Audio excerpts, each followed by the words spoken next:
मुख्य हमारे जो व्यक्ति हैं, जो मैं तो इनको महापुरुष का दर्जा दूंगा, क्योंकि जिस प्रकार से अभी श्याम सिंह जी ने इनकी एक विशेष बात बताई जिससे मैं खुद बहुत ज्यादा प्रभावित हूं। उनको भी मैं बहुत बहुत हमारे बड़े भाई श्री अभय सिंह चौटाला जी को बहुत बहुत प्रणाम करता हूं अपनी ओर से भी, और राष्ट्रवादी जनलोक पार्टी के जितने भी पदाधिकारी कार्यकर्ता यहाँ पे मौजूद हैं उन सभी की ओर से उनको प्रणाम और उनका स्वागत करता हूं। इनेलो के भी जितने भी वरिष्ठ पदाधिकारी हैं, हमारी बड़ी बहन की तरह जो कि अभय सिंह जी की जो है धर्मपत्नी भी हैं, उनको भी मैं बहुत चरण स्पर्श करता हूं। अच्छा क्षमा कीजिएगा, रवि चौटाला जी की धर्मपत्नी, उनको भी मैं बहुत प्रणाम करता हूं। तो आज आपको मालूम है कि हरियाणा परिवर्तन यात्रा जो कि अभय सिंह जी के नेतृत्व में करीब 20-25 दिन से पलवल से शुरू की गई और आज आपके बीच सतनाली में आई है। इस यात्रा की क्या जरूरत पड़ी और इसका मकसद क्या है, अगर हम इस बात को समझ जाएंगे तो मेरा पूरा विश्वास है कि 2024 में परिवर्तन होगा और हमारे बड़े भाई अभय सिंह जी इस हरियाणा राज्य के मुख्यमंत्री बनेंगे। इसकी जरूरत यह है कि आज हरियाणा का हर वर्ग, चाहे वो किसान हो, चाहे व्यापारी हो, चाहे नौकरी पेशे करने वाला व्यक्ति हो, हर व्यक्ति इस सरकार से परेशान है। और अभी से परेशान नहीं है, परेशान जो है वो 4 साल पहले भी था। यही कारण था कि उसको बहुमत नहीं दिया था, लेकिन अपनी चालाकियों से, अपने पैसे के बल पे खरीद फरोख्त करके जो है किसी दूसरे पार्टी के विधायकों को अपने साथ मिला के, समर्थन लेके, जोड़ तोड़ करके जैसे तैसे सरकार बनाई और बनाने के बाद अब और ज्यादा परेशान हरियाणा की जनता को कर रहे हैं।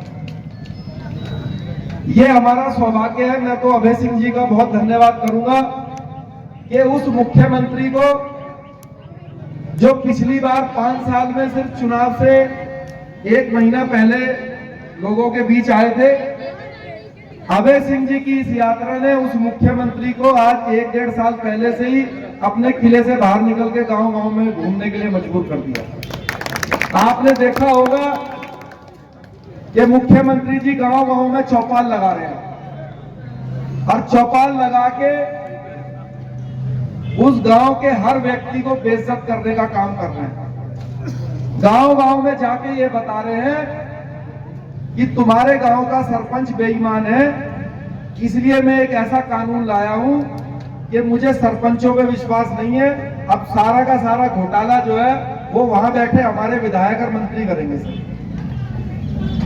जब आप लोकतंत्र के अंदर एक चुने हुए सरपंच के ऊपर ये कह के इल्जाम लगा रहे हैं कि हम पे आपको विश्वास नहीं है, इसलिए जो आपका एक लिमिट है पैसा खर्च करने की उसको हम खत्म कर रहे हैं, तो जो विधायक निधि है, जो सांसद निधि है, फिर तो आप उसको भी खत्म कर दीजिए। जनता को जो है आपके विधायकों के ऊपर भी विश्वास नहीं है। तो मेरा अभय सिंह जी से एक प्रार्थना है राष्ट्रपा की तरफ से कि जब वो मुख्यमंत्री बनेंगे इस हरियाणा राज्य के, तो जो सरपंचों की ताकत इस भाजपा की सरकार ने खत्म की है, उस पर विचार करके उनकी ताकत को उसी तरीके से बाहर करने का काम करें।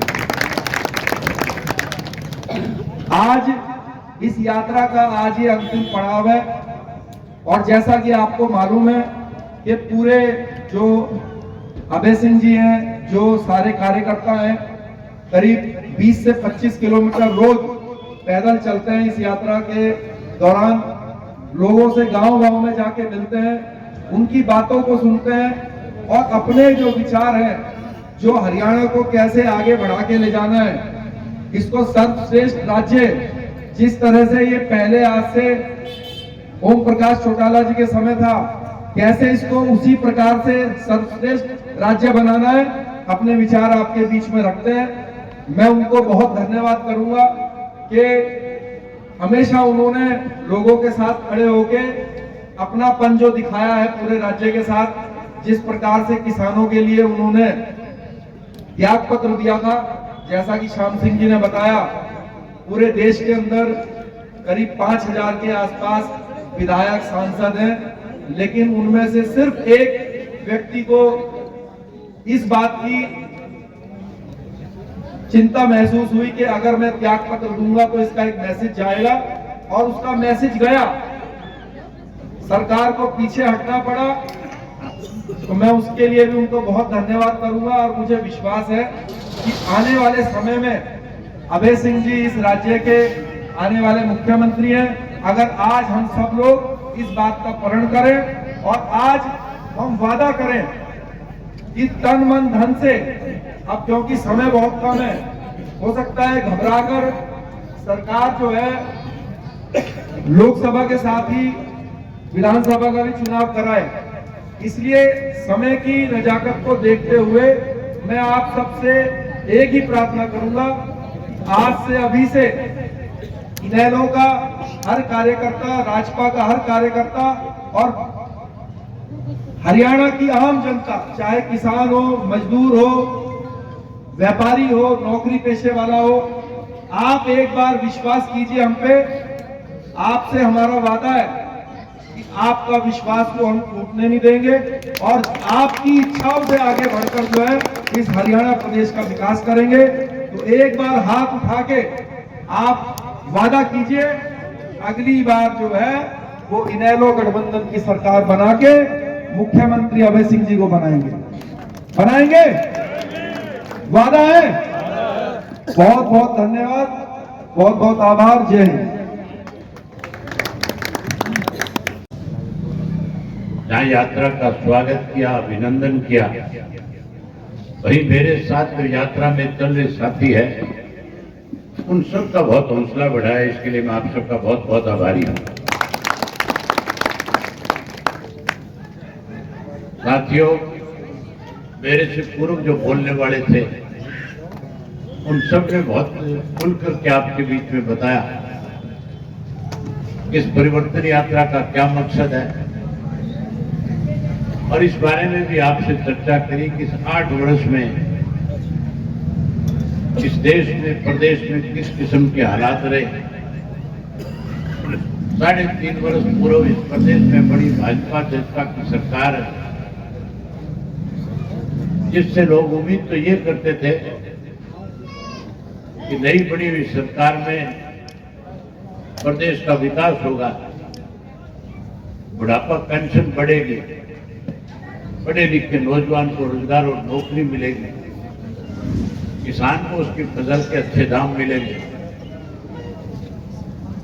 और हरियाणा प्रदेश के अंदर नए इंस्टीट्यूट खुलेंगे, स्कूल खुलेंगे, कॉलेज खुलेंगे, हॉस्पिटल खुलेंगे, मेडिकल कॉलेज बनेंगे। वायदे बहुत बड़े बड़े किए थे, लेकिन 3.5 वर्ष में विकास कराने के बजाय इस प्रदेश के अंदर 19 घोटाले करने का काम सरकार में बैठे लोगों ने किया। कोरोना काल के दौरान सबसे पहले धान का घोटाला प्रदेश में हुआ। जिस इलाके में धान की फसल होती है, जो करनाल का एरिया है, कुरुक्षेत्र का एरिया है, कैथल का एरिया, अम्बाड़ा का इलाका है, या आपके कुछ एरिया सोनीपत का है, जहाँ किसान बड़ी संख्या में धान की खेती करता है, मॉइस्चर के नाम पे 200 से 250 रुपए पर क्विंटल के हिसाब से सरकार में बैठे लोगों ने किसान की जेब से निकाल करके लूटने का काम किया। हजारों करोड़ का घोटाला किया। उसके बाद शराब का घोटाला हुआ। शराब घोटाले के बाद रजिस्ट्री का घोटाला हुआ, और रजिस्ट्री घोटाले के साथ साथ आपके यहाँ जो सरसों की खेती थी, सरसों में घोटाला किया गया। उसके साथ कोरोना काल के दौरान जो दवाइयां खरीदी गई उसमें 450 करोड़ रुपए नकारने का काम सत्ता में बैठे लोगों ने किया। जहां नौकरी की बात थी, मुख्यमंत्री तो कहता था मैंने पर्ची और खर्ची बंद कर दी। उसी के अपने दफ्तरों के अंदर बैठे जो लोग थे उनके पास से करोड़ों करोड़ों रुपए पकड़े गए। नौकरी के नाम पे करोड़ों करोड़ों रुपए लेकर के इस प्रदेश के लोगों को लूटने का काम सत्ता में बैठे लोगों ने किया। अनेक इस तरह के घोटाले हुए, अगर उन सब की चर्चा करूंगा तो बहुत समय लगता है। आज इसीलिए हर व्यक्ति दुखी है, परेशान है, हर आदमी आज परिवर्तन करना चाहता है। सत्ताड़ी के लोग भी परिवर्तन करना चाहते हैं कि नहीं करना चाहते? अगर परिवर्तन करना चाहते हो तो दोनों हाथ खड़े करके बताओ कि परिवर्तन करना चाहते हो। आप भी दुखी हो, परेशान हो, आपकी भी सोच है कि सत्ता का परिवर्तन हो। इसीलिए चौधरी ओम प्रकाश चौटाला ने परिवर्तन यात्रा शुरू करी। आज ऐसे हालात हैं, आज व्यापारी दुखी है, कर्मचारी दुखी है, मजदूर दुखी है, किसान दुखी है, आज पढ़ा लिखा नौजवान दुखी है। आज महंगाई बढ़ गई, किसान की फसल के दाम कम हो गए, किसान पे कर्जा बढ़ गया, बेरोजगारी बढ़ गई, भ्रष्टाचार बढ़ गया, कानून व्यवस्था खत्म हो गई। जो पेंशन चौधरी देवीलाल ने 100 रुपये महीना शुरू करी थी, जो आज बढ़नी चाहिए थी, सत्ता में बैठे लोगों ने पेंशन बढ़ाने की बजाय कैसे पेंशन काटी जाए, इसके लिए साथियों एक परिवार पहचान पत्र बनाने का काम किया। और उस परिवार पहचान पत्र को जब बढ़ाया गया था तो हम लोगों ने उसका विरोध किया था। हमने मुख्यमंत्री से पूछा था कि जब आधार कार्ड बना हुआ है तो इस परिवार पहचान पत्र की क्या जरूरत है। मुख्यमंत्री ने कहा था कि मैं परिवार पहचान पत्र के माध्यम से लोगों को ज्यादा सुविधाएं देना चाहता हूँ।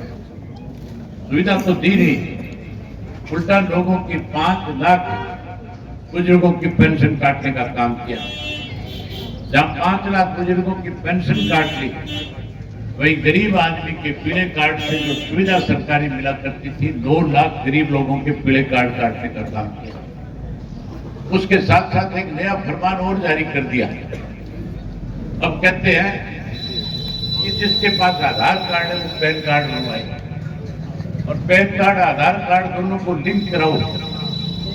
हमने पूछा इसकी क्या जरूरत है, तो जवाब नहीं था। लेकिन आज पैन कार्ड को आधार कार्ड के साथ जब जोड़ने की बात आती है तो 1100 रुपया प्रति व्यक्ति के हिसाब से अपनी जेब से खर्च करना पड़ता है। गरीब आदमी जो मजदूरी करने वाला है, जो खेत में काम करने वाला है, जिसमें 2 किले 2.5 किले 3 किले जमीन है, जो बड़ी मुश्किल से अपने घर का गुजारा चलाता है, जो इनकम टैक्स नहीं भरता, उस व्यक्ति को भी कहते हैं पैन कार्ड बनाओ। आज पैन कार्ड के नाम के ऊपर भी आपकी जेब से 5-6 हजार रुपया पर परिवार के हिसाब से लेने का काम सरकार में बैठे लोग कर रहे हैं। लूट मचा रखी है। आज हर डिपार्टमेंट में, मेरे से पहले सरपंचों का जिक्र श्री शेर सिंह जी ने किया था। आज तो चुनी पंचायत के लोग जो है, तो सरपंच है, वो भी सरकार के खिलाफ लामबंद है, क्योंकि उनके अधिकार कम कर दिए। अरे मुख्यमंत्री 3 दिन से लगातार भिवानी जिले का दौरा कर रहा है, गांव के अंदर दरबार लगाता है, गांव के अंदर लोगों से मिलता है, पूछता है समस्याएं बताओ। लोग जब उनके सामने अपनी समस्या रखते हैं तो समस्याएं सुनने के बजाय कहता है नारा लगाओ भारत माता की जय, जैसे भारत माता के ठेकेदार हैं। केवल और केवल नारा लगा करके कहीं अपनी बात खत्म करना चाहते हैं।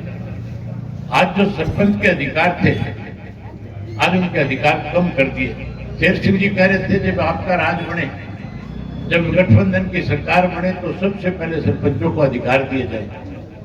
हम तो पहले दिन से, जिस दिन से पंचायतें चुनी गई थी और जिस दिन सरकार की तरफ से ई टेंडरिंग के नाम पे सरपंचों को अपमानित करने की बात हुई, इंडियन नेशनल लोकदल पार्टी एक ऐसी पार्टी थी जिसने इसका डट करके विरोध किया था।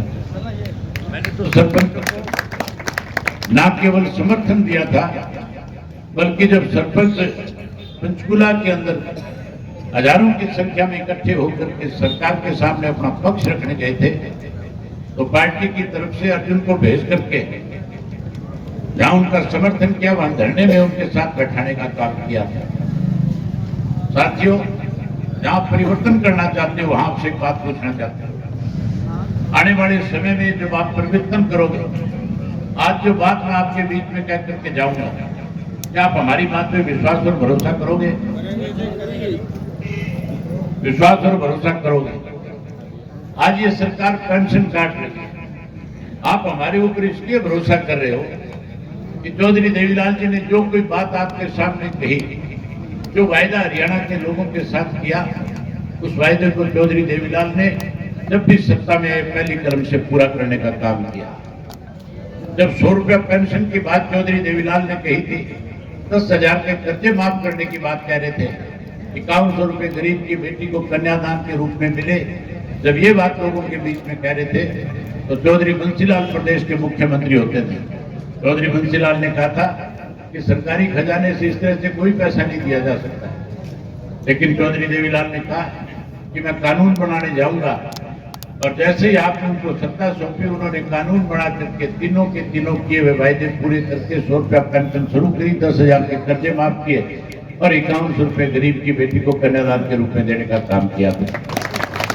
आज जब चौधरी ओम प्रकाश चौटाला ने परिवर्तन यात्रा शुरू करी, उन्होंने कहा था कि मेरी तरफ से लोगों को जाकर के विश्वास दिलाना कि जब प्रदेश में परिवर्तन करोगे 2024 में और चौधरी देवीलाल की नीतियों को आगे बढ़ा करके चौधरी देवीलाल की नीतियों की सरकार प्रदेश में बनाने का काम करोगे, जैसे ही सरकार बनाओगे, हम आज जो आपसे वायदे करें उन वायदों को पूरा करने का काम करेंगे। हजारों को लोगों के बीच में चौधरी ओम प्रकाश चौटाला जी ने कहा था कि जो पेंशन चौधरी देवीलाल जी ने 100 रुपये शुरू करी थी, आज ये सरकार उस पेंशन को खत्म करने जा रही है। हम नए सिरे से सरकार बनने के बाद जिन लोगों की पेंशन कट गई, उनको ब्याज के समेत पैसा दे करके उनको पेंशन का पैसा देने का काम करेंगे। जहां उनको ब्याज से पैसा लौटाएंगे, वही उसके साथ साथ 100 रुपये वाली पेंशन को 7500 रुपये करके बड़े बुजुर्गों का मान सम्मान करेंगे। वही उसके साथ साथ उन्होंने कहा था कि हमारी सरकार बनने के बाद आज जो पढ़ा लिखा नौजवान कहीं अपने आप को कहीं ऐसा महसूस कर रहा है, जो अपने आप को ठगा हुआ महसूस कर रहा है, उसको चिंता करने की जरूरत नहीं है। सरकार बनने के बाद हम हर घर से पढ़े लिखे नौजवान बेटे और बेटी को रोजगार और नौकरी देने का काम करेंगे। जहां नौकरी देंगे, कोई लड़का लड़की अगर नौकरी से वंचित रह गए, तो हम उसको 21,000 रुपया बेरोजगारी भत्ता देकर के उसका मान सम्मान बढ़ाने का काम करेंगे। वहीं उसके साथ के साथ आजकल जो सबसे ज्यादा दिक्कत है, आज महंगाई बढ़ी हुई है। आज गैस का सिलेंडर जो 400 रुपए का होता था, आज उसकी कीमत 1200 रुपए हो चुकी है। आज किसान के खेत में होने वाली फसल के दाम कम हो गए, उसके खेत में बीज और जो आपकी खाद लाई जाती है उसके दाम बढ़ा दिए, कीड़े मार दवाइयों के दाम बढ़ा दिए, पेट्रोल और डीजल के दाम बढ़ा दिए। आज गैस के सिलेंडर के दाम बढ़े तो सबसे ज्यादा चिंतित हमारी ये माताएं बहनें हुई। इनके सामने सबसे बड़ी दिक्कत आई, क्योंकि गैस का सिलेंडर मोदी जी ने तो कहा था मुफ्त में दूंगा, लेकिन मुफ्त में देने की बजाय सिलेंडर की कीमत बढ़ा करके इनकी रसोई पर ताला लगाने का काम किया। पहले घर घर में गैस के चूल्हे रखवा दिए, अब गैस का सिलेंडर महंगा करके इनके सामने कठिनाई खड़ी कर दी। आपको चिंता करने की जरूरत नहीं है, आप परिवर्तन लाने में सबसे ज्यादा बड़ी भूमिका निभा सकती हो। जैसे ही प्रदेश में आप परिवर्तन लाओगी, चौधरी देवीलाल की नीतियों की सरकार बनाओगी, हम आपसे वायदा करते हैं कि हम आपके घर के अंदर एक गैस का सिलेंडर हर महीने मुफ्त देने का काम करेंगे। जहां आपको एक गैस का सिलेंडर मुफ्त में देंगे, वही 1100 रुपये उसके साथ आपको आपकी रसोई बढ़िया चलेगी। इसके लिए हर गृहिणी के खाते में 1100 रुपया सरकार की तरफ से हर महीने आएगा। साथियों, परिवर्तन करने के लिए कोई लंबी लड़ाई लड़ने की जरूरत नहीं, कोई लंबा संघर्ष करने की जरूरत नहीं, कोई आंदोलन करने की जरूरत नहीं। केवल और केवल आपको एक काम करना होगा। जब आप सुबह सवेरे उठते हो, हमारी एक परंपरा है, हमें अपने बड़ों से संस्कार मिले हैं। हम जब उठ करके सुबह सवेरे बाहर निकलते हैं, कोई हमारे से बड़ी उम्र का हमें मिलता है, हम उसको राम राम करके मान सम्मान देने का काम करते हैं।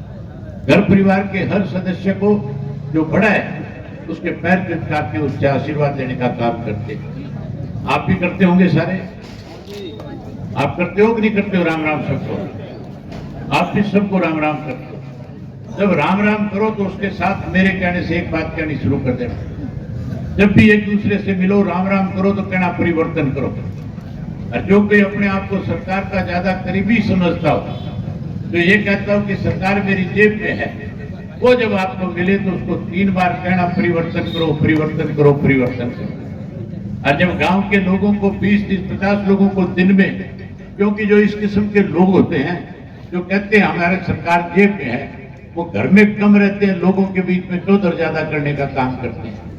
जब भी आपको मिले उसको 3 बार ये बात जरूर कह दो। जब 3 बार एक आदमी 3 बार कहेगा, दिन में 20-30 लोगों को मिलेगा तो 50-100 बार उसके कान में ये बात जाएगी। और जब 50-100 बार उसके कान में ये बात जाएगी परिवर्तन करो, तो वो घर जा करके अपनी घरवाली को ये नहीं कहेगा चाय बनाओ, फिर वो भी कहेगा परिवर्तन करो, परिवर्तन करो, परिवर्तन करो। परिवर्तन हो जाएगा कि नहीं हो जाएगा? मन बहुत था कि आपके साथ और बहुत सारी बातें करके जाऊं, लेकिन मजबूरी है। ये माताएं बहनें घर की रसोई का काम छोड़ करके आई है, इन्होंने भी जाकर के घर में खाना बनाना है, और घर का खाना बनाने के साथ साथ और भी घर के जरूरी काम इन्होंने करने हैं। इसलिए आपका ज्यादा समय नहीं करके आपसे केवल फिर आग्रह करता हूँ कि हर रोज आज से फैसला करके जाओ कि जैसे हम जाए आज के बाद अपने बड़े बुजुर्गों को मिलेंगे, हर हालत में कहेंगे परिवर्तन करो, परिवर्तन करो, परिवर्तन करो। क्या कहोगे? बहुत धन्यवाद।